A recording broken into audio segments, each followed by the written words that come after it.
ametuhifadhi kutoka kule ambako tumetoka. Mimi nimetoka kule sehemu za Mtwapa. Huko ndio nyumbani, lakini ni mwenyeji wa sehemu za Fundisa. Lakini kwa wakati huu niko kule ninakaa kule. Mimi ni mchungaji, ni mwalimu, pia ni mume wa mke mmoja. Nina binti watatu na nashukuru Mungu kwa sababu ya mwito wake Mungu alioufanya kwa ajili ya kazi yake.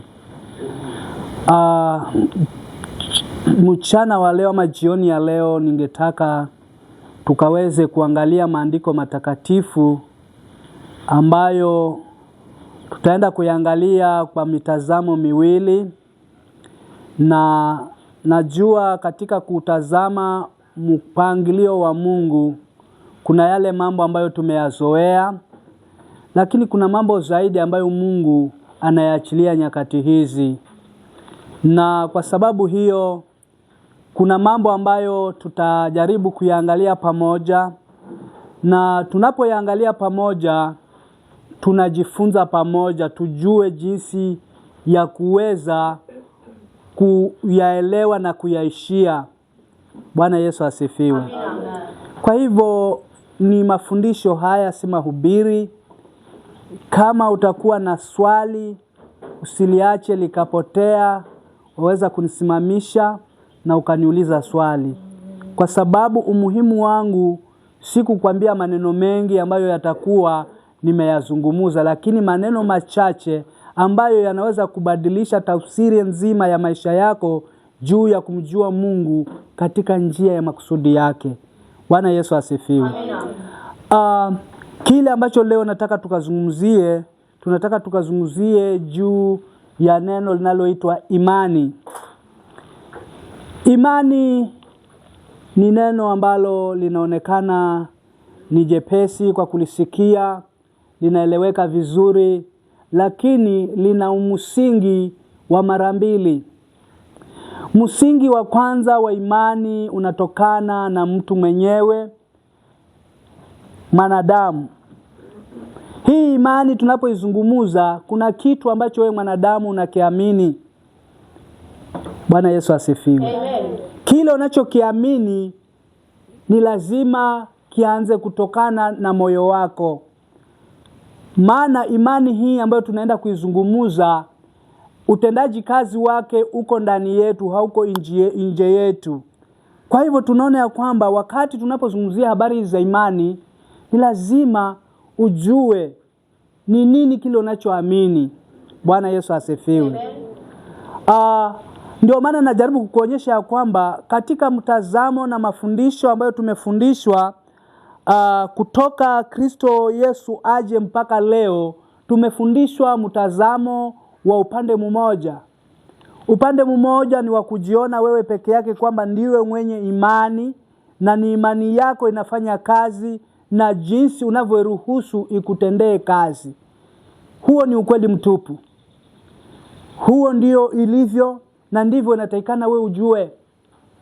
Lakini tunaona ya kwamba ile imani inapokuwa katika mtu, bado kuna imani nyingine ambayo inamsababisha huyo mtu kufanya yale ambayo angehitaji kuyafanya, na hata yafikie mahali kwa kutimia ama kutimizika.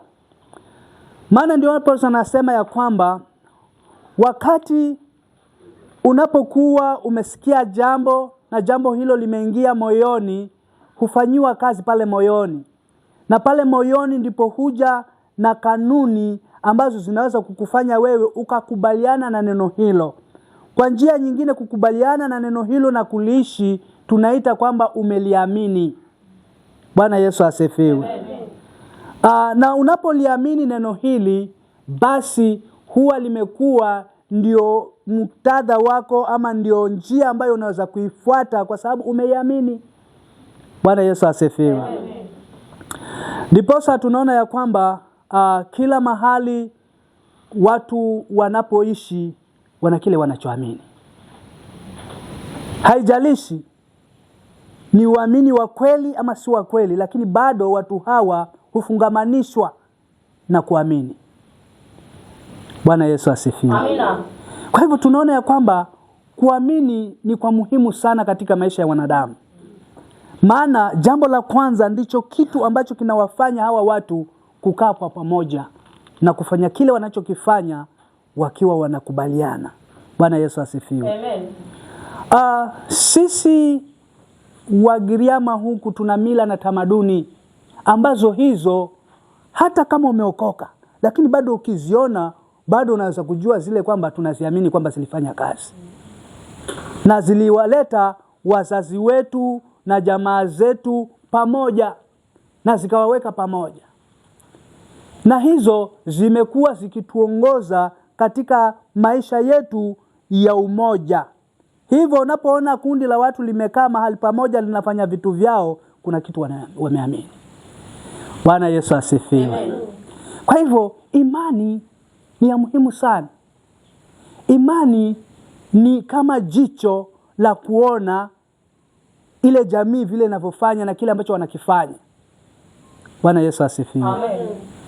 Usipokuwa na kuamini, huwezi ukayafikia malengo mengi. Huwezi ukafanya hata kile ambacho unataka ukifanya. Maana msukumo wa kwanza wa kukufanya wewe upate kuyafikia ni kule kuamini kile kitu. Unaamini nini? Basi ndipo hapa duniani ulimwengu huu ukajaa wanadamu, na wanadamu walipoendelea kujaa wakaendelea kuwa na nia moja na kuamini vitu vimoja. Lakini ikafika mahali ule mfumo ukawa umewachongea kwamba wanawazo walilokuja nalo wakiliamini kwamba hili tukilifanya tutatatua shida zetu. Wakasema na tujenge mnara tumwende huyo Mungu aliyetuumba. Na kwa sababu walikuwa wanasikizana, wakaamini kwamba kile watakachokifanya kitafaulu. Na kweli kilikuwa kinaendelea kufaulu. Maana hata Mungu alipoangalia chini na kuona hawa watu wanania mamoja, wanafanya vimoja, akasema wacha niteremuke kule chini nikawavunjie ile lugha, kwa sababu wanaelewana. Na mwisho wa siku watimize kile ambacho nilikuwa nimekusudia. Bwana Yesu asifiwe. Lengo la hawa watu kujenga mnara ilikuwa ni kufanya nini? Ni kumfikia Mungu. Bwana Yesu asifiwe. Lengo wanataka kwenda kwa Mungu. Kwa sababu gani wanataka kwenda kwa Mungu? Bwana Yesu asifiwe. Kwa sababu Mungu alimuumba mwanadamu, akamuumba kwa sura yake na kwa mfano wake, ili kwamba akaweze kuwa karibu na mwanadamu. Lakini mwanadamu alipoanguka akawa amekuwa mbali na Mungu sasa. Sasa Mungu akaja akamtafuta mwanadamu, akampata yuko pale shambani bado, lakini amejificha. Sasa alipompata na kumfanyia uregesho, ule uregesho haukutoshelezana na yale mahitaji aliyokuwa mwanadamu ameumbwa kwayo. Hivyo mwanadamu akawa alipofukuzwa pale bustanini na kuenda, ikawa sasa kula nakoenda ni akaishi tena awe ndani yake anamtafuta huyu Mungu aliyemfanya awe hapa duniani. Bwana Yesu asifiwe. Kwa hivyo wazo hilo la kumtafuta Mungu likawa limebaki liko ndani yake. Hivyo wanapojenga na kusema tunataka kuenda, walikuwa wanataka kumwendea Mungu aliye juu. Bwana Yesu asifiwe. Ndipo hata leo tunapokuja hapa kanisani tunaamini, si ndio? Kile kinachotufanya tuje hapa kanisani tunaamini. Lakini kwa sababu mafundisho haya ama maneno haya ya kuamini yalielezwa upande mmoja peke yake wetu sisi, ya kwamba sisi ndio tunaamini. Sisi ndio tunaamini. Bwana Yesu asifiwe. Amina. Imekuwa wakati mwingine tunakuja tukiamini kweli kile ambacho tunataka Mungu atufanyie. Lakini wakati tunapokikosa kile ambacho tunataka kukiamini kwamba kitatokana na Mungu, imani yetu inageuzwa tena. Inakuwa sasa ni imani bado, lakini hii imani hii haina kule kuendelea kuyafikia malengo. Imekuwa ni imani ambayo ni ya kujaribu hili na kujaribu lile na kujaribu lile. Sasa umekuwa wewe umwamini kweli, lakini hata wakati unapokuja hapa kanisani una malengo ya kwamba kama vile unavyofikiria havitakuwa, basi kuna njia nyingine unaweza kuifuatilia. Ndio maana imani inakuwa sasa imegawanyika sasa. Bwana Yesu asifiwe. Amina. Lakini ukisoma maandiko haisemi vile ambavyo sisi tunafanya. Huu ni mpangilio wetu ambao tumeubuni hapa duniani kwa sababu ya ile hali iliyotupata ya mwanadamu kuanguka. Bwana Yesu asifiwe. Amen. Sasa mimi kile ambacho leo nataka tuangalie ni kwamba hizi imani ziko mara mbili. Kuna ile imani yako wewe ya kumwamini Mungu na kuna imani ya yule Yesu Kristo. Yule Kristo sasa anakupa imani wewe ya kwamba wakati unapokuwa sasa unaishi hapa duniani, ile imani yako itakuunganisha na Yesu Kristo. Wakati unapoishi maisha ya Ukristo sasa, si ile imani yako tena inayokufanya uendeleze maisha hayo ya kumfuata Yesu Kristo. Inakuwa ni maisha yale ya Kristo sasa ambayo umeyaamini mpaka ukayafuata, ndio sasa yanakuendeleza katika muktadha ule wa kimaisha. Kwa hivyo unakuwa ukiwa hapa kanisani, si ile imani yako. Imani yako ilifanya kazi tayari. Imani yako ilifanya kazi gani? Ya kukuleta hapa ndani ya kanisa. Imani yako inakuleta pale unahitajika. Lakini imani ya Kristo inakushikilia kungoja mapenzi ya Mungu yaendelee kutimia kwako. Bwana Yesu asifiwe. Kwa hivyo Mkristo atakapokuwa anajijua hivyo, hii ya kwanza ni ya uamuzi wake, lakini ile ya pili ni ya uamuzi wa Mungu alioufanya kupitia Yesu Kristo. Bwana Yesu asifiwe. Ndiposa unakuta wakati mwingi wale ambao walienda wakashika imani ya Yesu Kristo na wakaanza kutembea nayo huwa wanapoteseka hawarudi nyuma bado. Wanaposumbuka hawawezi wakasema kwa nini mimi nasumbuka. Wanapopata shida bado imani inawasimamia, bado imani inawaongoza. Lakini wale waliobahatika na kuenda tu na kusimama na kuachia imani yao ndio inaendelea kutenda kazi ndani yao, wale hufikia mahali wakasema wacha nikajaribu kule upande mwingine, wacha niangalie kule upande mwingine. Bwana Yesu asifiwe. Amen. Nataka kanisa tufikie mahali tukija hapa ile kazi ya imani yetu iwe imeisha. Sasa tubaki na imani moja tu peke yake ya Yesu Kristo. Bwana Yesu asifiwe. Amina. Na tukijua hayo itatusaidia kuvumilia wakati wa hali haziendi vile Mungu vile wewe unavyosema. Bwana Yesu asifiwe. Wakati unapokuwa umeokoka kuna hali zinazokuambia, zinazokuongelesha. Hali hizi zinawezekana zikawa zimetoka katika misukumo yako. Bwana Yesu asifiwe. Amen. Lakini wakati ukielewa kwamba kile ambacho unasimama nacho ni Yesu Kristo, sasa kunakuwa na utofauti. Mchana wa leo nataka tukaangalie kitabu kile cha Yohana wa kwanza. First John chapter 5 verse 4. Yohana wa kwanza 5:4. Taka tusome pale.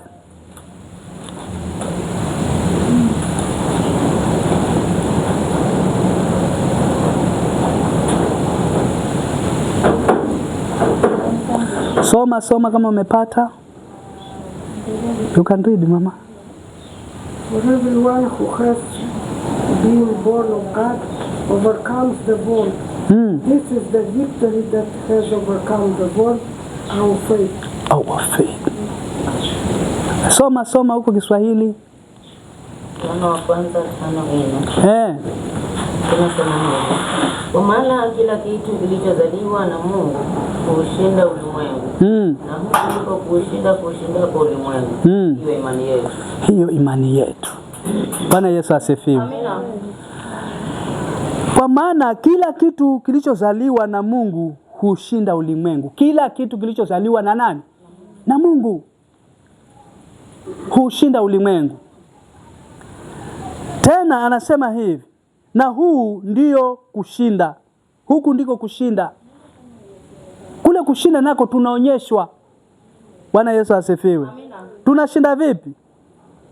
Tunaoshindaje huo ulimwengu? Kwa hiyo imani. Bwana Yesu asifiwe. Amen. It is by faith that we overcome the world. Ni imani inatufanya tushinde huu ulimwengu. Bwana Yesu asifiwe. Amen. Unajua wakati mwingine unaweza kufikiria wewe ukasema nimeshinda vipi hii hali? Katika mambo ya Mungu ni imani ndio inashinda. Bwana Yesu asifiwe. Amina. Sasa kile ambacho tunataka tukakiangalie kwa uchache na tujaribu kuona kinazungumza nini katika makusudi ya Mungu. Nasema kushinda ule ulimwengu ni huku, kuwa na imani. Bwana Yesu asifiwe. Tunashindaje huu ulimwengu?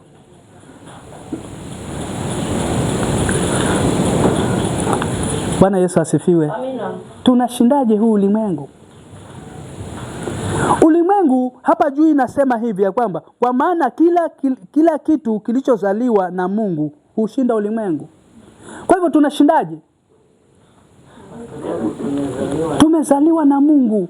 Huwezi kuja hapa kanisani wewe ukakaa ukawa bado hujazaliwa na Mungu. Bwana Yesu asifiwe. Ni kule kumkubali Yesu Kristo kuwa Bwana na Mwokozi wa maisha yako kumekufanya wewe leo hii unaweza ukakaa hapa ndani na ukatoa ushuhuda na ukaanza kuimba, kwa sababu kuna mambo ambayo hayo unayaona kwamba ni lazima yatimizwe. Bwana Yesu asifiwe. Amen. Na ndio maana tunajaribu kueleza ya kwamba ni lazima tufikie mahali tuelewe kabisa kanisa kwamba kuna mambo ambayo yanatuhitaji tuyaelewe ndani ya kanisa, kwamba ni kule kuzaliwa. Ukiwa uko hapa na hujazaliwa, unaweza ukafanya mambo sawa sawa kweli? Huwezi ukafanya. Kwa sababu gani? Kwa sababu inafanywa na mtu aliyezaliwa. Bwana Yesu asifiwe. Amina. Nataka niongee na Wagiriama wetu leo. Na wauliza hivi.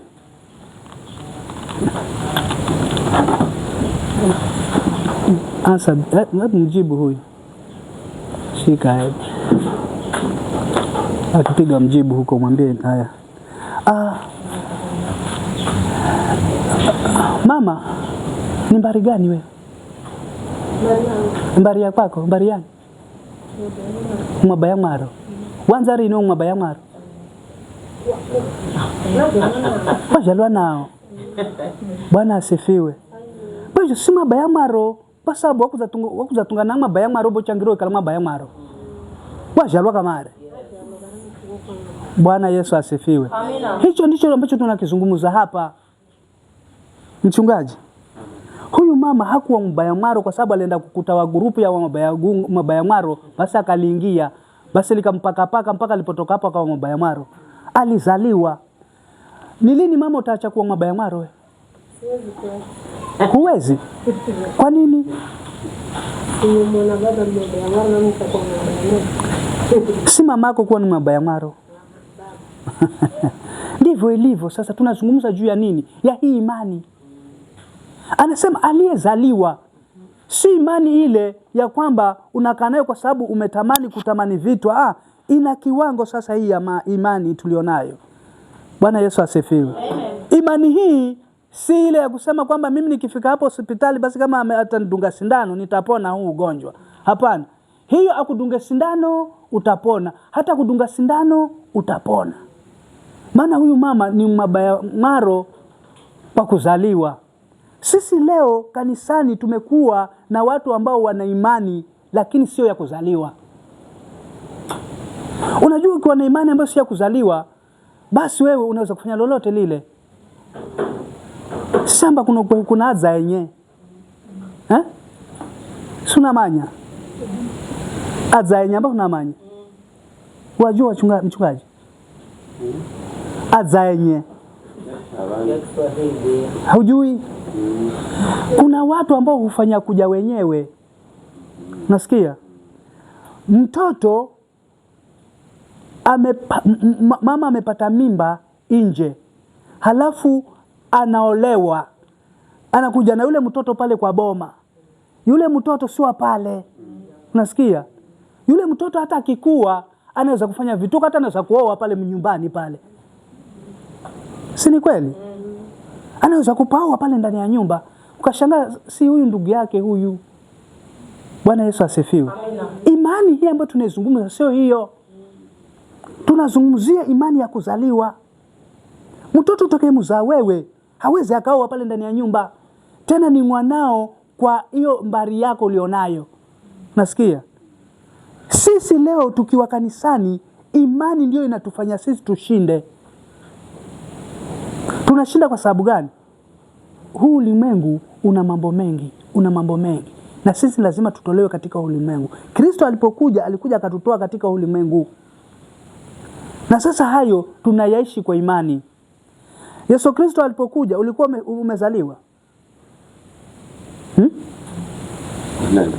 Lakini huku labda ilikuwa bado siku kidogo uzaliwa ama Bwana Yesu asifiwe. Huyu Yesu alipokuja ni miaka mingi sana. Hakuna hata mmoja alikuwa anaishi hapa. Lakini sasa tumefanyika wana wa Mungu kwa sababu ya kile kitendo alichokitenda. Na sasa tunakichukuaje kwamba sisi ni wana wa Mungu? Anasema ni hiyo imani. Ni hiyo imani. Bwana Yesu asifiwe. Ikiwa ni hiyo imani, inamaanisha wewe una ushindi leo kwa hiyo imani ya kushinda huu ulimwengu. Bwana Yesu asifiwe. Wakati mwingi tunaangalia makusudi ya Mungu kwa njia yetu sisi. Tunataka Mungu atatue mambo kulingana na vile sisi tunavyojiona. Mungu hataweza hilo. Bwana Yesu asifiwe. Amen. Hataweza hilo. Maana alikuwa ashaweka watu wawili wawe taratibu yake ya kukamilisha makusudi yake. Mtu wa kwanza aliyemweka afanye makusudi yake na awe anaweza kuishi kulingana na mapenzi ya Mungu ni Adamu. Ni nani? Ni Adamu. Adamu hakumwamini Mungu. Bwana Yesu asifiwe. Adamu hakufanya nini? Hakumwamini Mungu. Maana hakuamini yale maneno aliyoambiwa pale bustanini ya kwamba mti huu usile. Maana kama angekuwa amemwamini Mungu, hangekula hata japo angekuwa ameshawishiwa. Bwana Yesu asifiwe. Kwa hivyo alimwamini Mungu? Hakumwamini Mungu. Akafanya nini? Akaanguka. Yesu Kristo akaja. Nao watu wawili ndio tunazungumzia leo. Yesu Kristo alipokuja, Yesu Kristo peke yake ndiye alimwamini Mungu.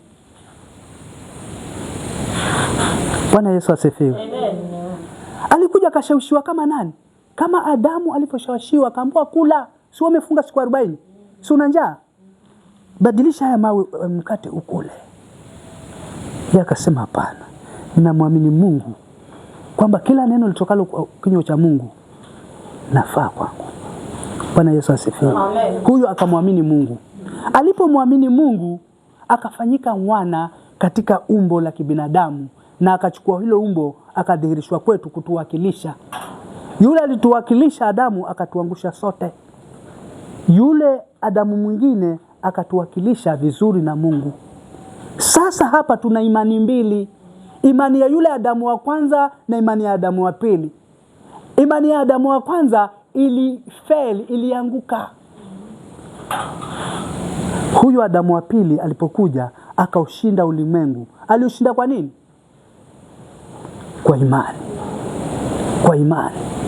Akatuachia sisi mfumo ya kufuata. Tukiwa hapa tunakuja kujifunza makusudi ya Mungu, tunavyoweza kumfuata huyu Yesu Kristo. Bwana Yesu asifiwe. Amina. Lakini shida inakuja pale kwamba wewe bado uko na sehemu mbili. Una sehemu ya mwili na sehemu ya rohoni. Rohoni kuna mwakilisha Yesu Kristo, mwilini kuna mwakilisha yule Adamu.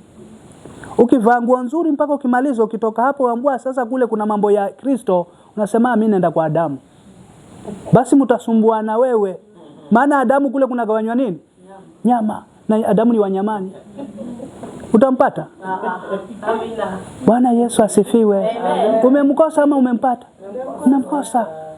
Sasa shida si kwamba ni nini? Anasema wale waliozaliwa hawaoni nyama tena. Nasikia? Ndio nyinyi ambao mko hapa. Bwana hamzipendi nyinyi. Lakini haziko tena huku, hamuko tena katika usomi ya nyama, mko huko ndani. Bwana asifiwe. Na mkitoka hapa akitaka kuwapa nyama huyo Mungu anawapatia si hizo. Amen. Tunazungumza juu ya imani. Hebu tuangalie wa Galatia 2:20.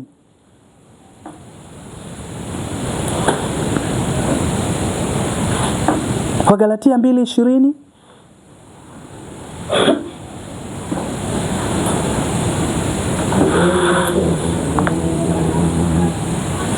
Kutafuta kuhesabiwa haki katika Kristo. Wagalatia. Nimesulubiwa pamoja na Kristo. Yes. Lakini ni hai wala si mimi tena hai, bali Kristo yu hai ndani yangu. Na uhai nilio nao sasa katika mwili ninao katika imani ya mwana wa Mungu, ambaye alinipenda akajitoa nafsi yake kwa ajili yangu. Nimesulubiwa mimi pamoja na Kristo. Bwana Yesu asifiwe. Amina. Nataka niuonyeshe vitu viwili ambavyo tunavizungumzia hapa. Ukitoka hapa ukaviwaze vizuri kule unakoenda.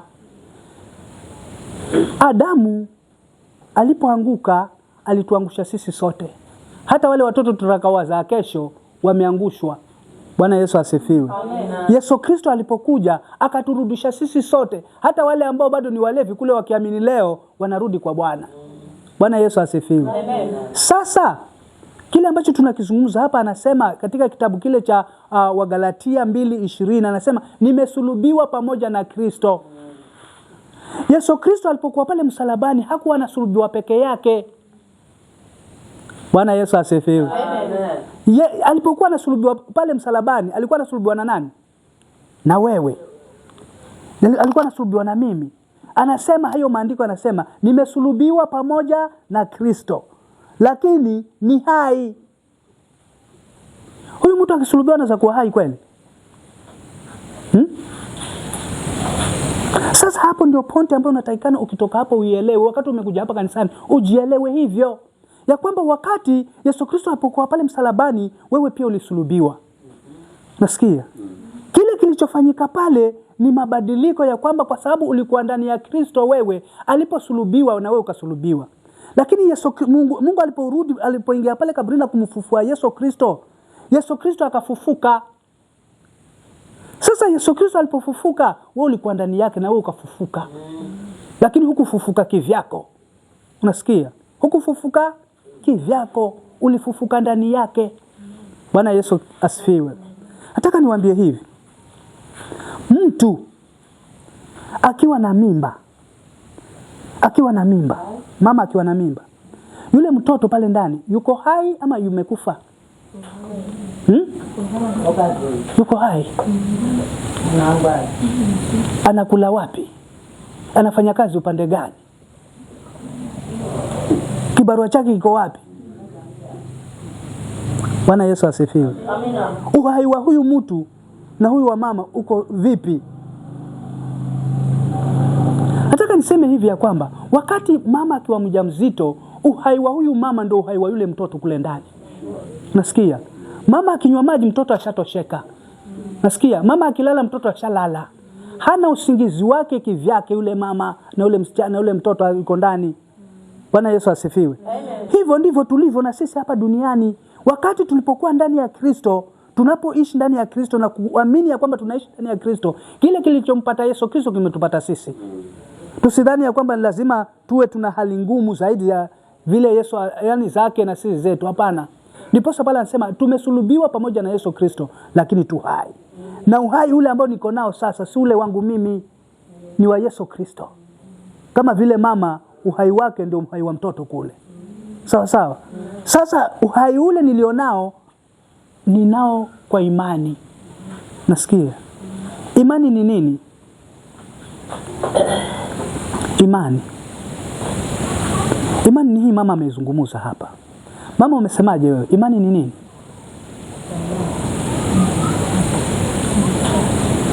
Bwana asifiwe. Amina. Huyu mama anaamini kwamba wewe ni mabayamaro. Nasikia? Hilo analiamini kabisa. Hata mtu mwingine akimfuatafuata hakuna vile anazokukataa kwamba wewe ni mabayamaro. Lakini siri kubwa inajuliwa na nani? Si yeye mwenyewe, ni mamake. Mamake ndiye anaweza kuwa huyu hata ni Jaluo. Si ni kweli? Lakini sasa kwa sababu alitangazwa hivyo, ameamini hivyo huyu mama. Hata leo, hata kesho ukimfuata atasema mimi ni mbayamaro. Lakini siri na nani? Na mamake. Nasikia? Sasa mama hapa anakuwa yeye ndio uzima wa yule mtoto pale. Nataka niseme hivi ya kwamba kila kitu ambacho tunakifanya hapa duniani tukiwa tunakuja kanisani, Sisi tunakuja kanisani kwa sababu tumezaliwa upya tena. Sisi tunaamini hivyo. Tukiwa tumezaliwa upya, haya maisha haya ambayo tunayaishi sasa, tuyaishi kama huyu mama vile anafahamini. Hajui mama yake na walivyofanya huko, lakini yeye bado anaamini kwamba yeye ni wa nani? Bayamaro. Hata akipigwa anaambia bayana mange simea choga simea utuani, si hivyo? Bwana asifiwe.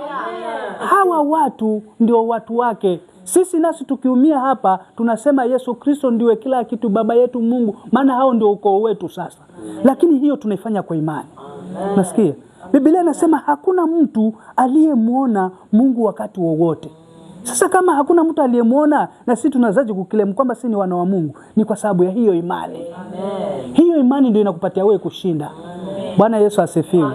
Na imani hii tulipoisoma katika kitabu kile cha Wagalatia 2:20, anasema hii imani sasa ni ya Yesu Kristo. Ukiwa umesulubiwa umekufa.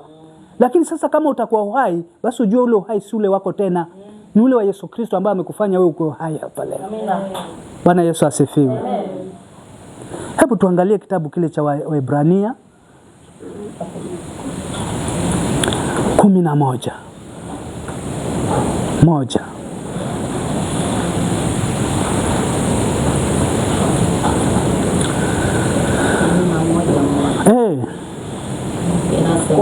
Basi imani ni kuwa na hakika ya mambo yatarajiwayo, bayana ya mambo yasiyoonekana. Sikiza, imani ni kuwa na hakika. Hapa ndio Wakristo wanakuwa walegevu napo. Yeye anasema anataka kuishi kwa imani, lakini anataka aone kwanza. Biblia hiyo haisemi hivyo. Ukitaka kuona wewe si muamini. Bwana Yesu asifiwe. Amen. Wasikia homa mpaka watetemeka. Sema nimepona. Nimepona mimi. Bado unangungumika lakini bado umepona. Lakini ukisema mimi nataka niwe nimepona tayari, sikupona, si imani sasa. Imani ni kuwa na hakika ya mambo yatarajiwayo. Uzima wako uko pale mbele. Leo hii umeumia, umeteseka, unapata shida, lakini bado una imani ya kwamba hiyo imani bado itakusimamisha. Hata watu wanapokuwa wanasema umekwisha, we bado unasema niko, maana mimi ninatarajia kule mbele. Imani ni kuwa na hakika. Hakika ni uthibitisho wa kuona sasa. Sasa huku kuona huku si kule ambako watu wanakuona. Bwana Yesu asifiwe. Amen. Hii ni nini? Ni ngoma. Ni gari hii. Hii ngoma hii, unasikia? Una uthibitisho wewe wa macho yako kwamba hii ni ngoma. Unaweza kushindana na watu wakikwambia hii ni gari, hutakubaliana naye hata kidogo. Sawa sawa? Imani nayo inakwambia hivi. Hii ni ngoma. Hii ngoma. Waiona hapa. Lakini bado unasema hii ni ngoma. Iko wapi? Maana nasema imani ni kuwa na hakika ya mambo yasiyoonekana. Sasa huoni wewe hapa, lakini nakwambia hii ni. Inakwambiaje? Huna uzima, unasikia kuuma, kiuno kina moyo nini? Lakini unasema mimi ni mzima, mimi ni mzima. Ile ndio imani. Wakati vitu haviji vile unavyoviona wewe. Bwana Yesu asifiwe. Amen. Ndiposa tunaona Wakristo wamekuwa walegevu, wamekuwa hawawezi kukubaliana na Mungu, maana Mungu hawangoji hapa wanapopata hizo shida. Anawangoja pale mbele. Anasema imani ni kuwa na hakika ya mambo yatarajiwayo. Kuna mambo yatarajiwayo. Kutarajia ni kitu ambacho kiko pale mbele, si kitu ambacho uko nacho hapa. Kanisa limekuwa hapa si ni wa imani, lakini wanataka vitu vionekane dhahiri. Wokovu wetu uko pale mbele. Chukua hatua. Amen. Chukua hatua. Unaona yale matukio yanayozidi. Ibrahimu aliitwa rafiki wa Mungu si kwa sababu alipata yule mtoto, ni kwa sababu alikubali kumtoa yule mtoto. Bwana Yesu asifiwe. Si kwamba alipata mtoto ndio akaitwa rafiki wa Mungu. Hapana. Ule rafiki ulikuja wakati Abrahamu aliamini, akapata mtoto. Alipopata mtoto, yule mtoto pia akatakikana. Nasikia? Sasa hiyo nafasi iliyoko pale ni ya kutembea kufikia yale malengo. Wakati tunaposema tumeokoka, ni lazima tuhakikishe ya kwamba yale tunayoyangoja ya kukule mbele. Usije hapa kanisani ukaanza kumlaumu Mungu, Bwana ulisema wewe, Bwana ulisema ya kwamba utanifanya hivi, wewe hujaondoka hapa kanisani bado uko hapo, unataka ufanywe vipi? Bwana Yesu asifiwe. Alisema atakubariki na wewe bado hata hujaondoka. Atakubariki mjini, huko mjini hujaenda, bado uko huko mashambani. Amesema huko nako anakubariki lakini huna kazi ya kufanya huko mashambani. Utabarikiwaje wewe? Sasa tunaangalia kwamba hii imani tunataka kuilazimisha itufanyie kazi. Ni sisi tuanze kuchukua hatua ya imani ianze kufanya kazi. Bwana Yesu asifiwe. Uko hapa wewe ukiambiwa njoo ufanye kitu fulani sema mimi hata siwezi mimi. Wewe fanya ni tayari. Hapana, huna imani. Imani toka. Simama. Utafanya kushtukia maneno yameingia kwa kinywa na unaongea mpaka watu watakupiga makofi kwa sababu ya kile ambacho umekiruhusu. Lakini wewe tayari ni mwoga. Kiambo kitu nasema hasi. Endeleeni, mimi siwezi, mambo haya siyawezi. Imani haifanyi kazi hivyo. Imani huondoa uoga. Imani huondoa wasiwasi. Imani huondoa kila ambacho hakitakikani katika maisha ya mwanadamu. Bwana Yesu asifiwe. Kanisa la leo ambao ni sisi ambao tumeketi hapa, tukiwa tutatembea na imani, tutamfanya Mungu atembee hapa duniani. Ukisikia magonjwa wewe, umekuwa tangu uokoke. Hata unaweza kusema hii kanisa ndio tulilianzisha hili. Lakini kama ni shida unataka mchungaji ashughulike aje waombee. Huja kuwa mtu wa imani. Nasema hivi, huja kuwa mtu wa imani. Fikia mahali uchukue hatua imani. Imani ni kutembea. Imani kila utakayemuona pale. Sikiza. Yule mwanamke aliyekuwa anatokwa na damu alichukua imani. Akatembea, akasema nikimgusa. Na huyu bwana hakuwa ameketi aje ngoje uguguswa. Alikuwa anatembea. Akasema nikimgusa. Kwa hivyo kuna movement. Kuna hatua zinachukuliwa. Imani, wacha niwaambie ndugu zangu wapendwa, ili kwamba tumfanye Mungu afanye kazi ndani yetu, lazima tuanze kuchukua hatua. Hatua ni ya kutoka, hatua ni ya kusoma, hatua ni ya kuangalia maandiko, hatua ni ya kuomba. Wakati hakuna mtu kama hivi na mna kanisa zuri kama hivi, unakuja wewe peke yako hapa. Unakuja unamwambia Mungu, Bwana nataka unisikie, Bwana nataka unibariki, Bwana nataka unene nami. Atajua hapa nina mtu. Lakini wakati mwingine kanisa, hasa wakati huu wetu ambao ni wakati wa kilimo, shida zimejaa nyumbani. Hebu angalia wewe. Unataka kuenda kwa huduma. Hapo nyumbani watoto ni wagonjwa, wengine wamefukuzwa shule, wamerudi hapo, chakula hakuna. Ni kipi utakakifanya kwanza? Ni kuja maombi hapa ama ni kuwashughulikia wale? Shughulikia watoto. Sikia. Sasa hapo umewashughulikia mpaka vimeshindikana ndio unakuja magotini sasa baba onekana wewe. Aonekane wapi na alikuwa ni aonekane huku kwa sababu umekuja mapema. Bwana asifiwe. Unataka aonekane kwa sababu wewe umeshindwa kule. Hapana. Huyo si Mungu wa hivyo. Bwana Yesu asifiwe. Wakati kule kimeshindikana, amekupatia hiyo nafasi wewe uchague mambo mawili. Hata wakati mwingine tunamlaumu Adamu ama Hawa kwamba kwa nini alichagua ule mti ule, tunamlaumu. Hata wewe leo hii umepewa hiyo nafasi. Shida yako hii, Mungu huku kuna ibada. Unaacha hiyo ibada unakuja kwa hii mambo yako huku. Unasema nikipata mfuko pale nitasaidika. Huo mfuko ni wa siku moja basi. Amina. Bwana Yesu asifiwe.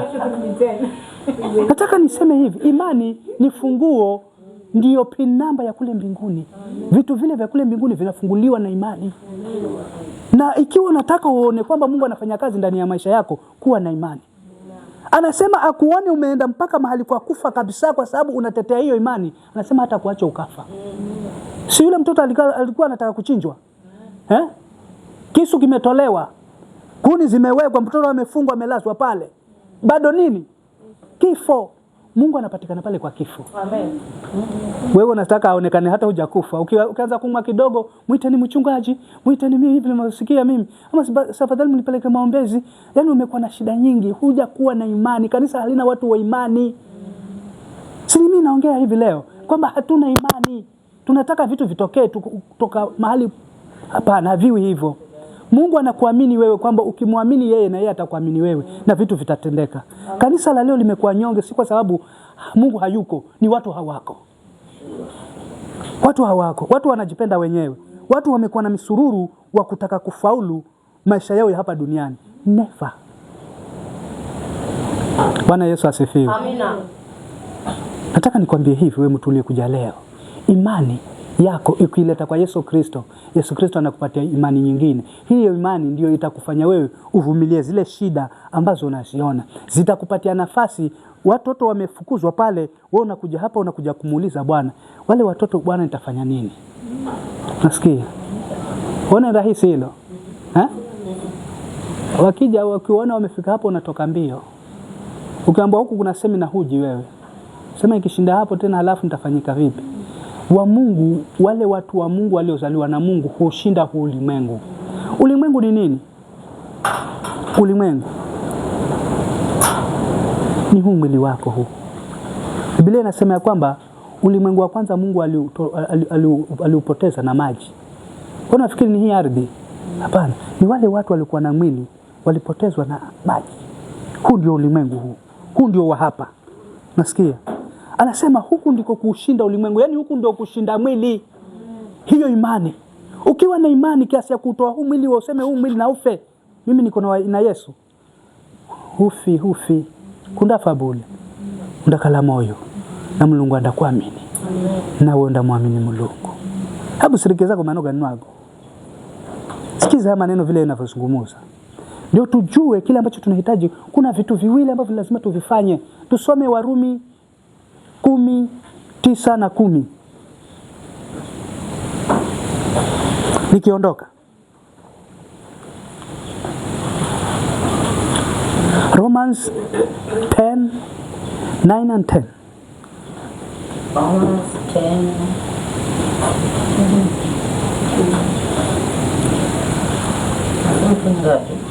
10:9 and 10. 10:9 and 10. Haya, kwa sababu ukimkiri Yesu kwa kinywa chako ya kuwa ni Bwana na kuamini moyoni mwako ya kuwa Mungu alimfufua katika wafu, utaokoka. Kwa maana moyo mtu huamini hata kupata haki, na kwa kinywa hukiri hata kupata wokovu. Mambo mawili yanatembea pale. Nasikia? Ukimwamini Kristo kwa moyo wako, utapata nini? Haki inapatikana kwa kuamini. Wokovu unapatikana kwa kukiri. Bwana Yesu asifiwe. Hivi vitu viwili vinafanya kazi ndani yako. Lakini sisi tumesimama mahali pamoja kwa kufanya nini? Kwa kukiri. Lakini kwamba Bwana wewe unaweza, Bwana wewe unaweza, Bwana tunakubali, lakini moyoni likija lile jambo, maana lile jambo likija linatia ule moyo, linausukuma ule moyo. Sasa moyo wako unasema, afadhali mimi nikazunguke, maana sasa hawa watoto hawa na baba yao ni vile ninavyomuona. Hapata liwa jioni hapa. Hapana. Bwana Yesu asifiwe. Tunazungumza juu ya imani. Imani ni kuwa na hakika. Una hakika gani wewe na haya mambo? Huu wokovu wako una hakika nao? Huu wokovu wako una hakika ya kwamba wewe unaenda mbinguni? Ya kwamba wewe unafanya makusudi ya Mungu? Bwana Yesu asifiwe. Amen. Waebrania 11:6 nasemaje?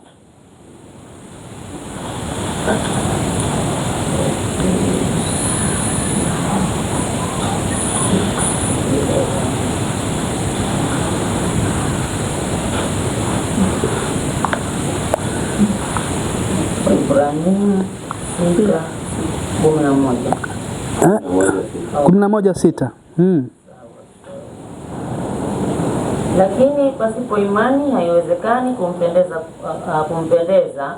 Kwa maana mtu amwendeaye Mungu lazima aamini kwamba yeye yuko na kwamba huwapa thawabu wale wamtafutao. Hilo ni andiko lazima ulielewe. Hata kama hayo mengine utayasahau, lakini hili usilisahau. Nasikia? Hebu sikiza vile ninavyosema. Hebu some tena. Lakini pasipo imani haiwezekani kumpendeza. Sikiza. Kwa maana anasema hivi, pasipo pesa haiwezekani kumpendeza. Ni hivyo? Pasipo nini? Imani. Ndugu zangu, wacheni niwaambie, ni imani ndiyo inafanya wewe umpendeze Mungu. Kwa sababu gani? Mungu leo haishi hapa, anaishi ndani yako. Anaishi ndani yangu. Na watu hawatamjua Mungu aliye ndani yangu mpaka uwe unaishi kwa hiyo imani. Maana imani ni kuwa sasa watu wanaangalia utele wa mali ndio wamjue kwamba kuna Mungu. Lakini wewe unaangalia utele wa Mungu ndani yako umjue kwamba kuna Mungu. Mungu hatajulikana hapa duniani ikiwa wewe hutakuwa na imani. Pasipo imani haiwezekani. Haiwezekani. Hii haiwezekani. Hata tukipenda tutakuwa tunajitesa sisi. Haiwezekani. Kumpendeza Mungu haiwezekani. Tunaweza kupendeza mikutano yetu ambayo tuko nayo, tukawapendeza wachungaji wetu, tukapendeza ushirika zile ambazo tuko nazo, lakini hatumpendeze Mungu. Bwana Yesu asifiwe. Amen. Sasa tofauti ni hiyo ya kwamba wewe unaweza kuwa hapa kanisani ukaonekana ni mzuri, ukapata kibali mbele ya ndugu zako, lakini ukawa machoni kwa Mungu huna kibali chochote. Maana hufanyi mambo ya imani. Bwana Yesu asifiwe. Anasema pasipo imani haiwezi kumpendeza Mungu. Kwa nini? Kwa kuwa kila anayemwendea lazima. Hii imekuwa ni sheria sasa. Nasikia? Kama kuna sheria Mkristo lipewa ni hii ya kuishi kwa imani, ni lazima. Na kama hutaweza kuilazimisha iwe hivyo, huwezi kumpendeza Mungu hata kidogo. Bwana Yesu asifiwe. Ni wakati wa kujifikiria na kujiwaza sana. Wakati shida iko hapa, imejitengeneza mlima mpaka inataka kukuziba. Mungu yuko upande ule. Utamfikiaje Mungu? Ni imani itakayoondosha hii milima. Ni imani itakayokufanya umuone Mungu juu ya milima. Milima ni zile shida zetu. Milima ni zile kawaida zetu. Bwana Yesu asifiwe. Kwa hivyo kuna mawazo ambayo nataka kuwapatia mchana wa leo. Inawezekana ukapendeza kabisa ndani ya hii kanisa. Ukaonekana watu wanakupenda, wanakusherehekea. Nasema ndugu fulani, yeye ni kiboko yao. Yeye ni siko sawa. Lakini ukawa hujatosheleza kwa Mungu kwa sababu umekosa nini? Imani. Bwana Yesu asifiwe. Imani itakubadilisha hata wewe pale nyumbani vile unavyofanya mambo. Imani itakusababisha wewe ufikirie tofauti na vile wengine wanavyofikiria. Bwana Yesu asifiwe. Lakini mpaka ujijue, mpaka ujifahamu. Anasema pasipo imani haiwezekani. Sasa ikisemekana haiwezekani, tayari hiyo imetolewa nje. Sisi tukifanya kanisani inawezekana, tunatengeneza kanisa kubwa la nguvu ambalo limepigwa nje na makusudi ya Mungu. Bwana Yesu asifiwe. Kwa sababu gani? Hawaendi kwa imani, wanaenda kwa kugusa, wanaenda kwa kuona, wanaenda kwa kupapasa, wanaenda kwa kufanya vitu. Hatuendi kwa kufanya hivyo vitu. Bwana Yesu asifiwe. Kanisa, hayo ndio mambo ambayo tunahitaji kuyajua. Mifumo ile ya kule kwetu tunaweza kuiacha tukiwa na imani. Imani inatufundisha. Imani inatufundisha. Imani inatuzuia kutotenda maovu. Bwana Yesu asifiwe. Wewe unaweza kufikiria mara umeanguka wokovu ni kwa sababu ya hujui maneno ya Mungu. Hii neno ni imani. Na hiyo imani inakaa wapi? Hiyo imani inakaa wapi? Hiyo imani inakaa wapi?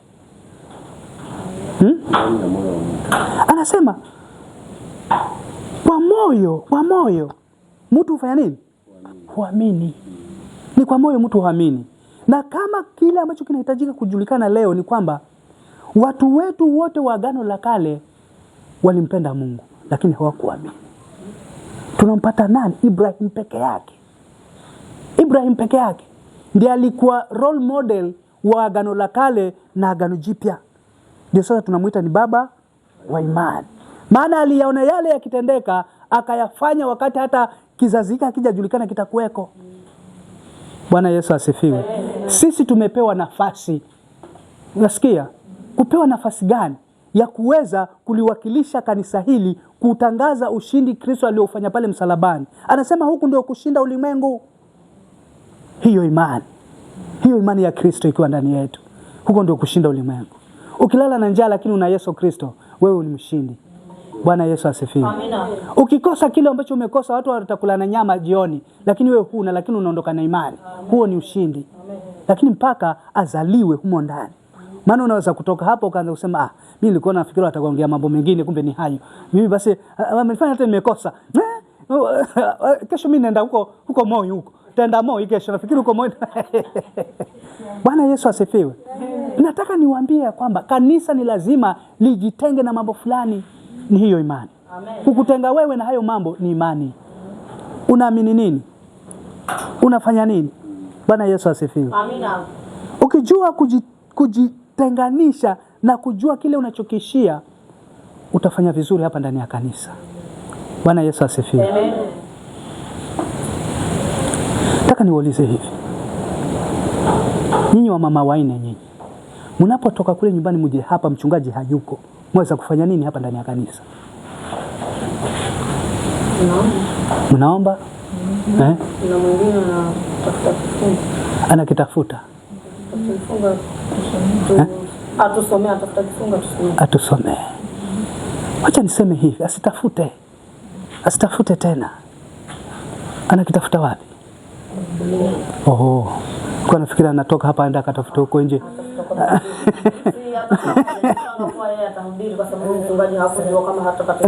Walikuwa nataka nielezee hapo vizuri, maana akitoka sasa mmekuja hapa alafu arudi akatafute tena kifungu. Anaweza asirudi. Akienda kukuta watu wanyama huko, ashikana nao waende. Bwana Yesu asifiwe. Nasema hivi, wamama mnatosha nyinyi. Mnaona nyinyi waine mweza kusimama na mkaionea kanisa limesimama vizuri kwa hiyo imani ambayo mko nayo. Nasikia mkifika hapa mnasoma nyote neno la Mungu. Hata haina haja utafsiri, kisome mpate asome, yani msome msikie zile taarifa. Kuna vitu vitafanyika ndani ya mioyo yenu. Kwa sababu anasema kusikia, yani kule kujua neno kuna kuja na kusikia. Vile mnavyosoma maandiko na kusikia moyoni mwenu mnajengwa. Haya ni mambo ya kiroho. Bwana Yesu asifiwe. Lakini mpaka watu waamue kufanya hivyo. Leo hii tumewekwa kwenye mtego mkali sana. Hizo imani zetu zinatuzuia sisi kutoyafikia makusudi ya Mungu. Maana tunaamini vitu vingine tofauti. Nasikia umeokoka kabisa, hata unasema hata mimi ni muamini, lakini ikija ile hali ya kwamba sasa wanatakikana wajulikane, wengine hawatajulikana. Maana huo mtihani uko hapa. Unaonyeshwa kwa Mungu na kwa shetani ni wapi. Nasema huko kwa shetani bado vinaonekana, unaenda huko. Imani ni kuwa na hakika ya mambo yatarajiwayo. Ni bayana ya mambo yasiyoonekana. Kuna mambo ambayo hamtayaona hapa kwa macho yenu haya, lakini mkiona kwa macho yenu ya kiroho mmesaidika. Maana hapo moyoni kuna macho. Nasikia hapo moyoni kuna nini? Kwa hivyo unajua kwa kuna macho mara mbili. Kila kitu kinakaa mara mbili mbili. Hebu tusomee macho ya moyoni kwanza tuyaone. Waefeso 1:18. Mwingine asimame na andiko lile la Mathayo 6:22. Naenda cha mbio maana dakika moja imebaki. Macho ya mioyo yenu yatiwe nuru. Tumaini la mwito wake. Waefeso ni 1:18. Macho ya mioyo yenu yatiwe nuru ili mpate kujua. Mnajua nini? Tumaini la mwito wake jinsi lilivyo na utajiri wa utukufu wa urithi wake katika watakatifu jinsi ulivyo. Kanisa hapo ndo tunapona basi. Hayo macho yetu yakiwa na kuona, yakitiwa nuru tutaona. Tena kile tunachokiona ni tumaini, yani ni kitu ambacho kiko pale mbele. Kuna tumaini pale la utajiri wa utukufu. Nasikia? Sisi tunalia hapa tunatafuta vitu vya kidunia, tunaviona hivi vinajengeka vinapasuka. Nasikia? Kama juzi kuna mchungaji mmoja rafiki yangu alijenga nyumba nzuri kabisa kanisa. Nasikia? Kukaja jamaa wengine wanasema hii ploti huku sehemu ni kwetu huku. Wakaanza kuzivunja zile nyumba. Kanisa lilikuwa amevunjika moyo yule mchungaji, maana amewekeza pale, ameweka kila kitu chochote pale. Nasikia? Watu wanavunja. Paka akakimbia asema basi ngoja nikatoa ile milango maana ni ya chuma, at least kama waibayo mawe lakini chuma. Alisikiaje moyoni? Washirika walisikiaje?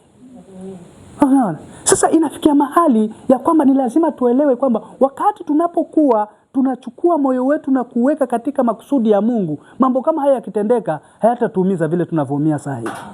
Nasikia? Utakubali mara moja, litakuumiza mara ya kwanza lakini baadaye utaliachilia mpaka mwisho wake utapona. Nasikia? Maana si rahisi.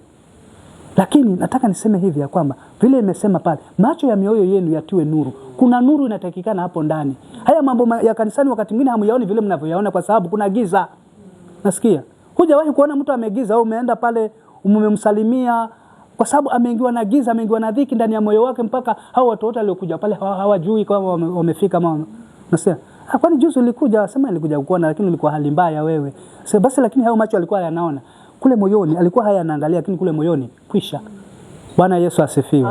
Macho yenu ya mioyo itiwe nuru, tutiwe nuru macho yetu, tuone makusudi ya Mungu, ya utajiri uliokule ambao Mungu ametuwekea. Hauko hapa. Tukikaa hapa hatutavipata. Tutamwomba hapa, tubaki hapa, tumlaumu hapa. Tumwambie Bwana, wewe umetutupi, ulisema kama ambaye alisema alafu akakwambia hivi havitakuwa. Lakini wewe ndio umebaki mahali. Tembea sasa. Fuata zile kanuni zile, maana matarajio yako pale mbele. Bwana Yesu asifiwe. Hebu nisomee Mathayo 6:22.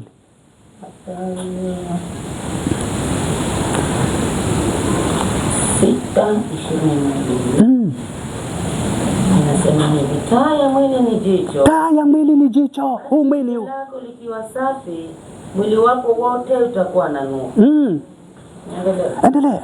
Lakini jicho lako likiwa bovu, mwili wako wote utakuwa na giza. Basi ile nuru iliyo ndani yako ikiwa giza, si giza hilo. Bwana Yesu asifiwe. Amina. Hicho chumba tayari kina giza, halafu kuingia usiku. Kutakuwaje? Taa ya mwili ni hili jicho hili. Hili jicho hili. Na hili jicho likiingia ubovu hili, ninakwambia huku ndani kuna kuwa na giza. Utakuwa huoni wewe. Nasikia unaambiwa njoni kanisani, hata hiyo mambo ya kanisani unaangalia hizo shida zimekuzonga, kila kitu hakifanyiki tena. Nasema sena sindapata mwanyabule mimi na halikomu mimi uwendi uone henda komu alokaza kukwana zego lose isha uende ukalepote. Nasikia ala kwa sababu zambo kala hiyo hali ya kwako ni komu unabaki nayo na zitukala komu aria. Bwana asifiwe. Pigania bautani asena yuje soma sio mate bule anamuhenza ndo maana wamuokola kisha kimika wakati huu. Bwana asifiwe. Amina. Mukigamanya gaga mukigashira kanda mugaluza sula chokala nukale wakwenda shoma sana bule nula chwa kurichiro moyo murichire Mulungu aende kasi mondani. Bwana Yesu asifiwe. Wakati tukimwachia Mungu moyo yetu, Mungu atafanya kazi. Mungu atafanya, yeye ni mwaminifu na wa haki. Bwana Yesu asifiwe. Na tukiamini hivyo na tukitembea hivyo na tukimwachia Mungu, Mungu yeye ni mwaminifu. Hautalala na njaa kwa sababu umekuja kumfanyia kazi Mungu, na hata ukilala pia mshukuru Mungu kwa sababu hamujaagana kwamba ni ufanye ndio akulipe. Usimhendelee kwamba ni mbagazi wa kwako bure. Bwana alikwe. Amina. Hata uyeko nyumbani, baba, unaona sasa nimeshinda kule kanisani hakukuja watu, lakini we baba ulisema, rika baba, ichana nacho vizho. Mshukuru, mwambie Bwana nakushukuru kwa sababu kazi yako nishaitenda. Nasikia. Amen. Sasa wakati mwingine tunafanya kazi tena tunadhulumiwa hatulipwi. Be Mulungu la kurihira na shongala ni fi. Mulungu amwasi.